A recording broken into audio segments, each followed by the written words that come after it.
Hi everyone, I hope you're doing well. When duty calls, Officer Lee disappears on a secret mission. No one knows where or for how long. Before leaving, he entrusts his sister to care for Sam, the girl he quietly loves. And while danger moves in the distance, Sam faces her own battle, learning to live and wait without fear. If you enjoy stories filled with quiet tension and deep emotion, please like, subscribe, and join the next chapter of Sam and Lee.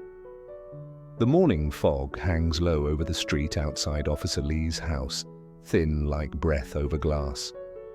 Inside, the suitcase waits open on the wooden bed, half filled, uniform, flashlight, and a small framed photo of his family tucked beneath a folded sweater.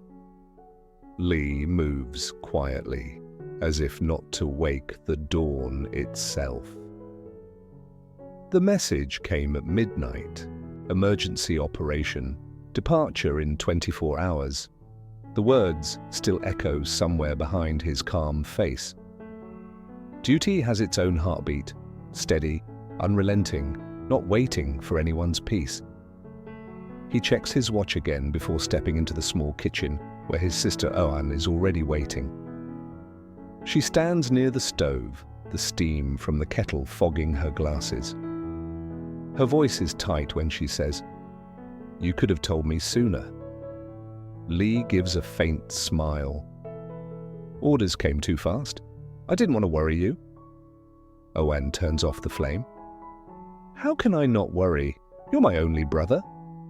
Her eyes linger on the suitcase. "Do you even know how long?" He shakes his head. "Could be weeks, maybe months. It's classified. But I'll be safe." She sighs, sits at the table. "You always say that."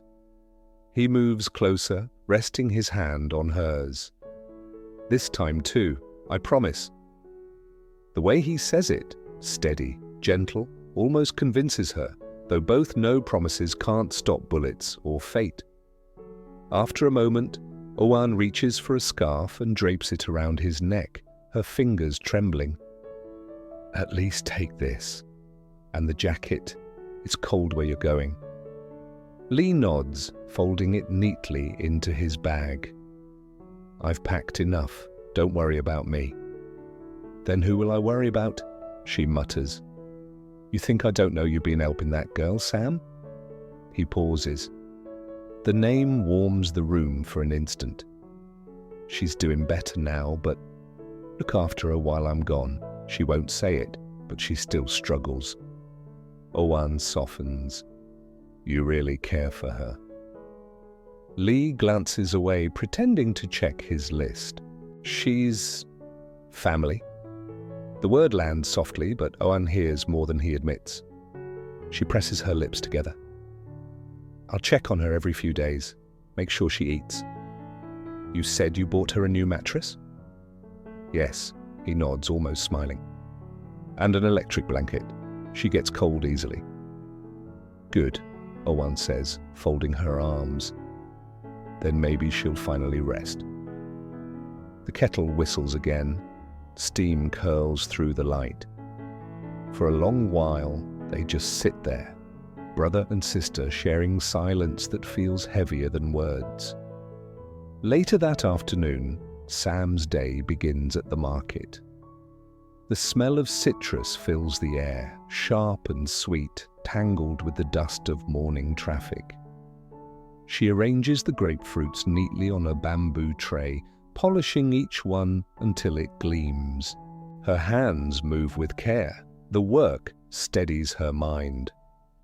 A woman stops to buy too, saying her child likes the smell. Sam smiles faintly, thanks her, and counts the coins.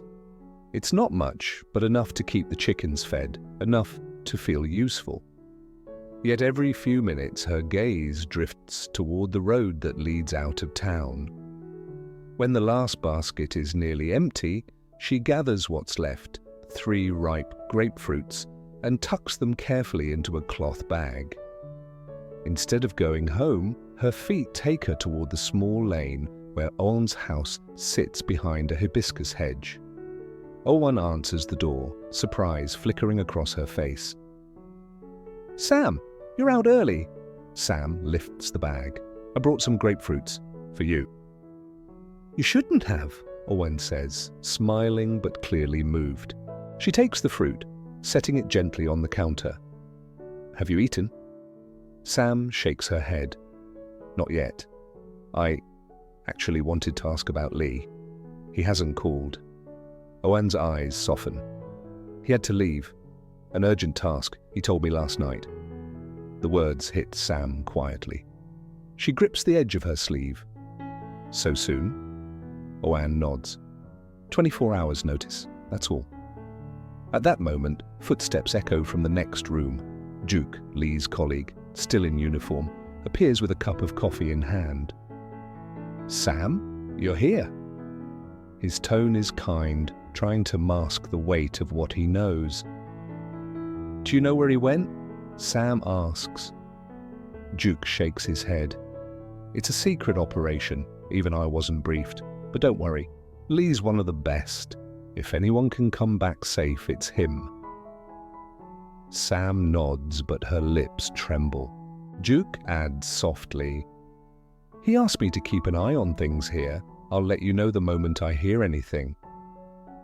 The air carries a faint metallic scent from the coffee pot. Sam sits for a moment, hands in her lap, as Owen pours her tea. The small clink of the cup feels too gentle for the storm in her chest.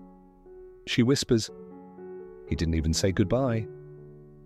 Owen places a hand on her shoulder. "Sometimes he can't, but he left prepared. You were the last thing he packed for. New mattress, warm blanket. He thought of you." Sam swallows hard. That sounds like him.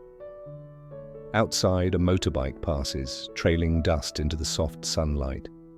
Duke looks out the window, expression thoughtful. Wherever he is, he's not alone. We take care of our own. Sam manages a small smile. "Thank you." By late afternoon, the sky turns gold. Somewhere far from town, Officer Lee steps off a bus and pulls the zipper of his jacket higher. His face has changed, hair trimmed short, jacket plain, the trace of uniform erased. A small badge tucked inside his wallet is the only proof of who he is. He walks along a quiet street in Hejiang, where mountains fold like sleeping giants and the wind smells faintly of pine. His destination, a small furniture shop rumored to trade in fine wood and rare antiques, possibly a front for the Black Dragon network. The bell above the door jingles. Inside, the scent of lacquer and sawdust hangs thick. Wooden chairs gleam under yellow light.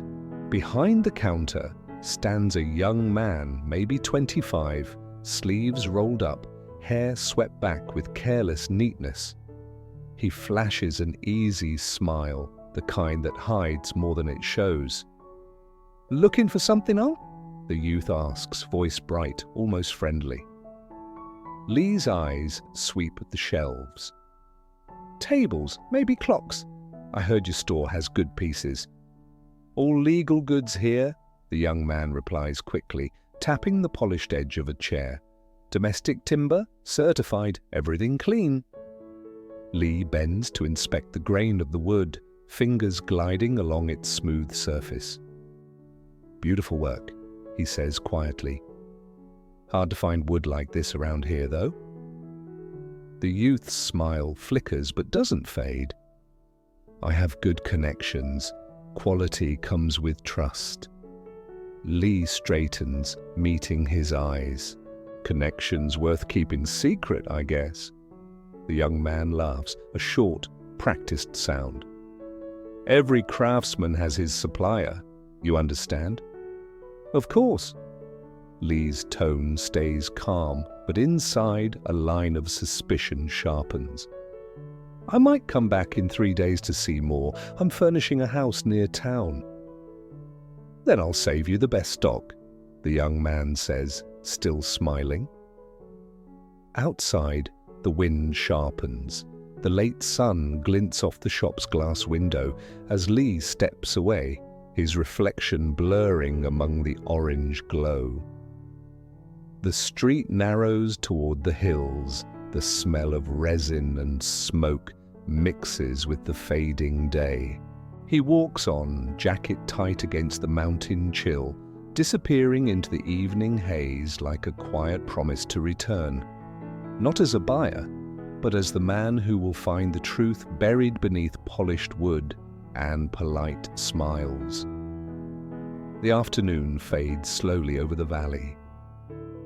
By the time Sam closes her stall, the sky is already turning the color of ash and rose. The few grapefruits left in her basket roll gently as she lifts them onto the small cart. Around her, the market hums in low, tired voices, the smell of grilled corn, damp straw, and dust mingling into something achingly familiar. She counts her earnings, folds the bills carefully, and tucks them into the inside pocket of her old denim jacket. Every coin feels heavier now that Lee is gone. The house feels too big, the road too quiet.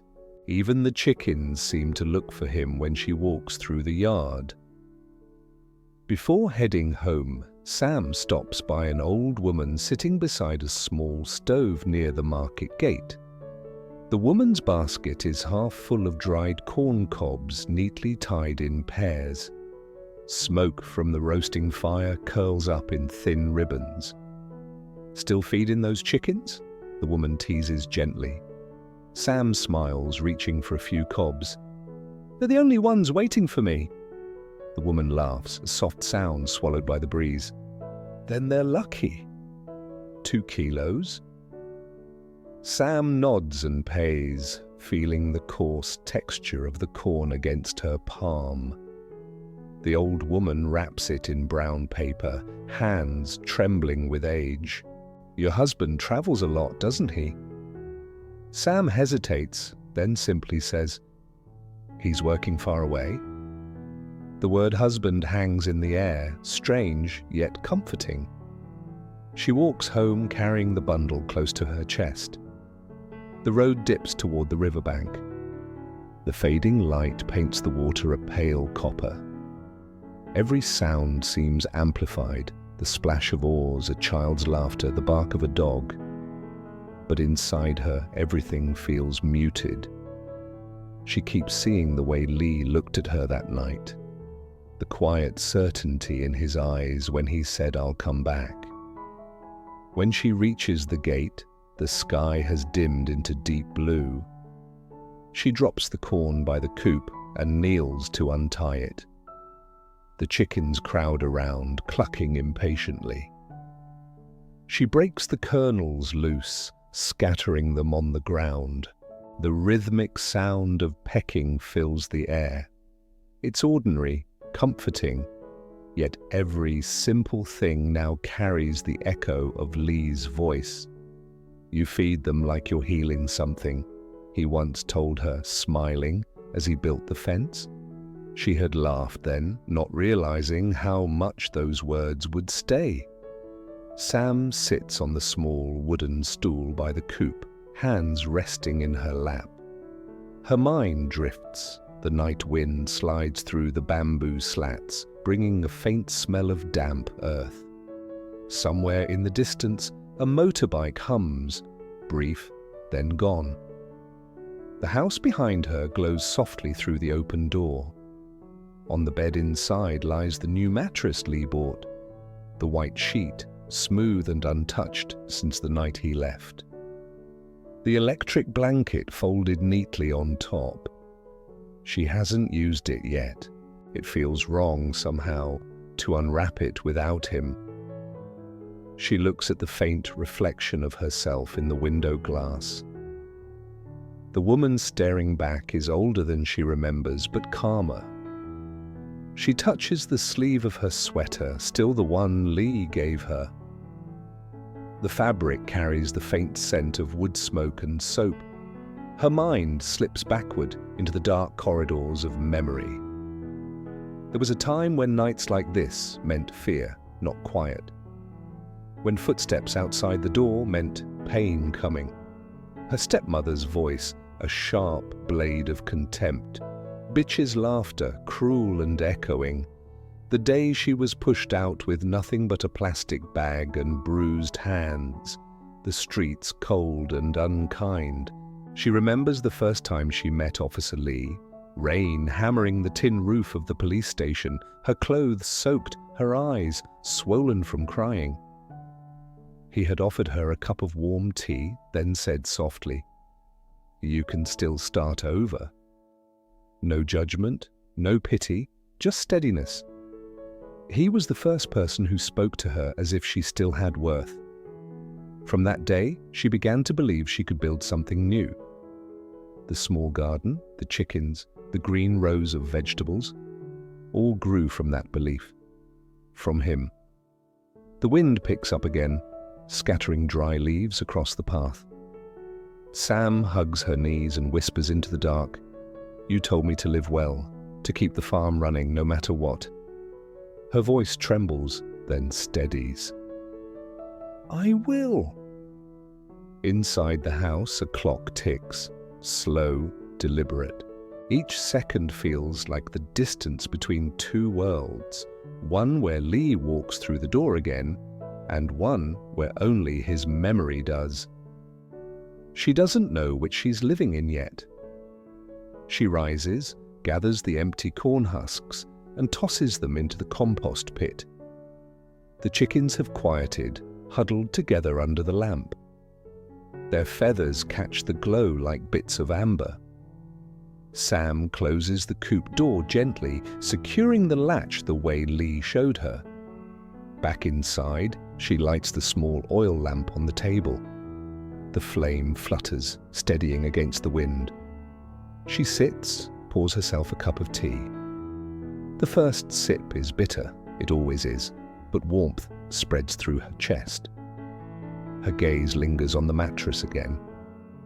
This time she walks over, sits down slowly, fingers pressing into the soft surface. It's warmer than she expected. The thought makes her smile faintly.